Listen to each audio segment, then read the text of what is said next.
자, 이번에는 뭘 해볼 거냐면 요런 걸 하나만 써볼게요. 제가 여기다가 int 한 다음에 datus라고 쓰고 new int 여기다 그 다음에 값을 넣을 건데 근데 이제 값을 여기다 넣지 않을 거고 저는 어떻게 할 거냐면 여기다가 work라는 메서드를 따로 만들고 datus라는 지금 이제 요 매개 변수 값을 넘겨줄 거예요. 인자 값을. 자, 근데 여기에는 이제 datus 뭐예요? 여기는 객체이기 때문에 객체 리모컨의 주소가 여기 들어있죠. 그러면 여기는 뭘 보낸 거예요? 주소 값을 보낸 거예요. 객체의 주소 값을 보낸 거다. 자, 근데 이제 지금 여기 메서드가 있잖아요.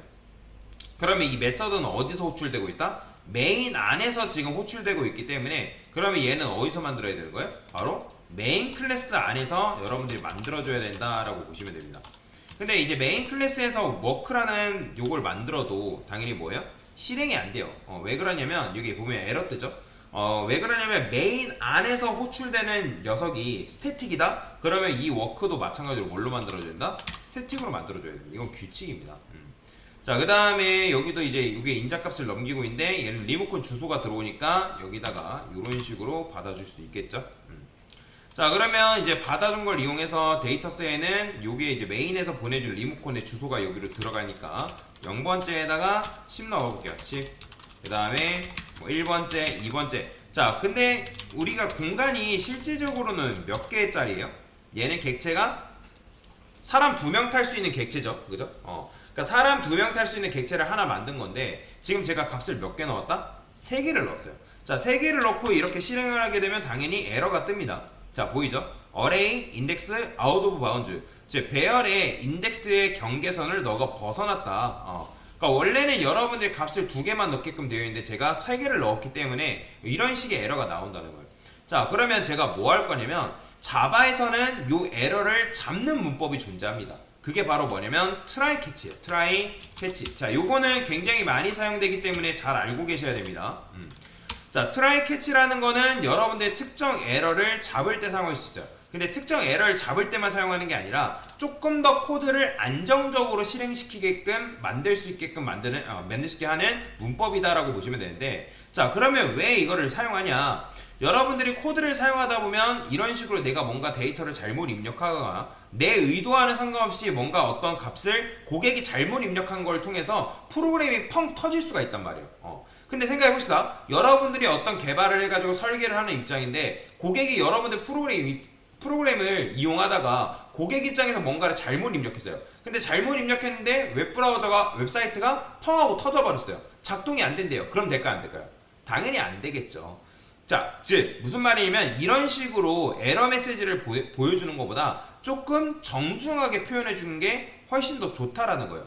자, 그러면 try catch는 어떻게 쓰냐면 try 안에는 성공했을 때 코드를 여기다 넣어주면 되고, 그러면 얘는 뭐다? 성공시 실행되는 코드다라고 보시면 돼요.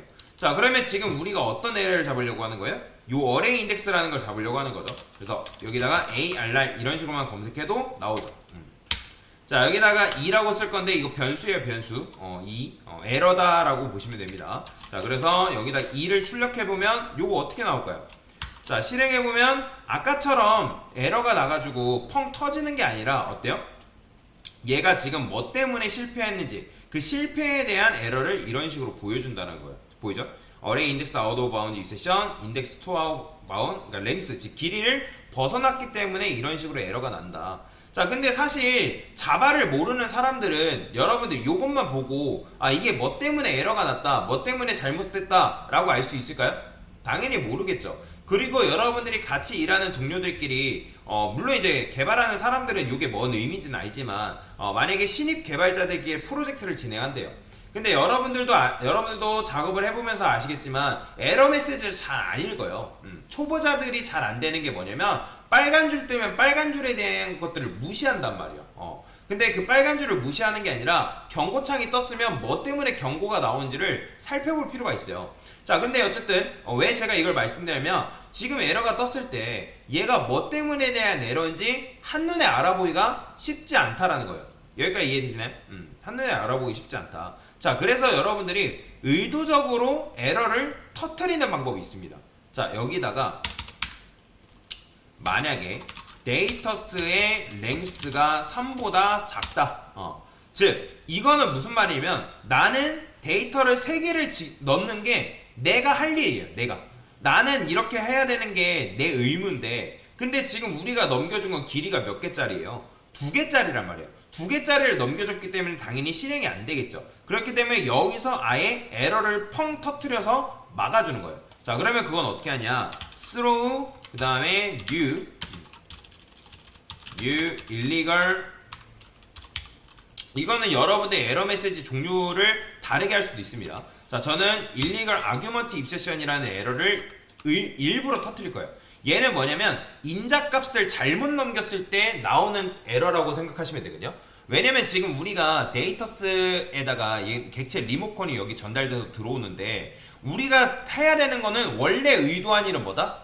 0번째, 1번째, 2번째 값을 넣는 게 지금 내가 해야 할 일이라고요. 근데 내가 해야 할 일이긴 하지만 지금 코드를 설계했을 때 몇 개짜리 넘겼다? 2개짜리를 넘겼단 말이에요. 그럼 2개짜리 넘겨져가지고 방금 여러분들 이렇게 값을 넣으면 펑 터졌잖아요. 그죠? 그러니까 펑 터지는 걸 싫어가지고 그걸 트라이 캐치로 감싸가지고 어떤 에러 메시지가 나오는지를 이런 식으로 확인했는데 근데 이렇게 하는 것도 좋지만 사전에 예방을 하자는 거죠. 사전에 사건이 어떤 식으로 터질지를 미리 예측을 해서 미리 보고를 하는 거예요. 그러면 여기서 여러분들이 만약에 랭스가 3보다 작다? 그럼 어떤 에러가 터지냐면 요 리가 아규먼트 이세션이라는 에러가 터지게끔 되어 있습니다. 자 보이죠? 자 지금 내가 뭐 한 거예요? 제가 일부러 에러를 터트린 거예요. 에러를. 그러니까 즉 내가 고객이 코드를 잘못 써가지고, 그러니까 라고 합시다. 내가 코드를 지금 잘못 써가지고 결국에는 실행을 했더니 랭스가 지금 3보다 작으니까 요 에러 메시지를 튀어줘. 그렇기 때문에 요 메시지가 터진 거예요. 자 그러면 여기서 뭐 한다? 여기다가 이런 메시지를 띄워주고 그러면 여기다가 이렇게 쓰는 거죠. 값을 잘못 입력했습니다. 그렇잖아요. 잘못 입력한 거잖아요. 여기를 그러면 제대로 되게끔 만들려면 뭐 해야 돼요? 요걸 3으로 넘겨줘야 된다는 거죠. 그죠? 3으로 넘겨주면 제대로 실행이 되죠. 지금 이제 에러 메시지 없죠? 근데 이런 식으로 넘겨줬기 때문에 너 잘못 입력했으니까 값을 잘못 입력했다 라고 메시지를 좀 더 띄워주는 게 이게 좀 더 명확한 거 아니겠어요? 그죠? 그렇잖아요. 근데 이제 사실 요렇게만 봐도 내가 값을 잘못 입력한 것은 알겠지만 정확하게 뭐 때문에 값을 잘못 입력했는지 사실 요것만 봐서는 여러분들 알 수 있을까요? 몰라요.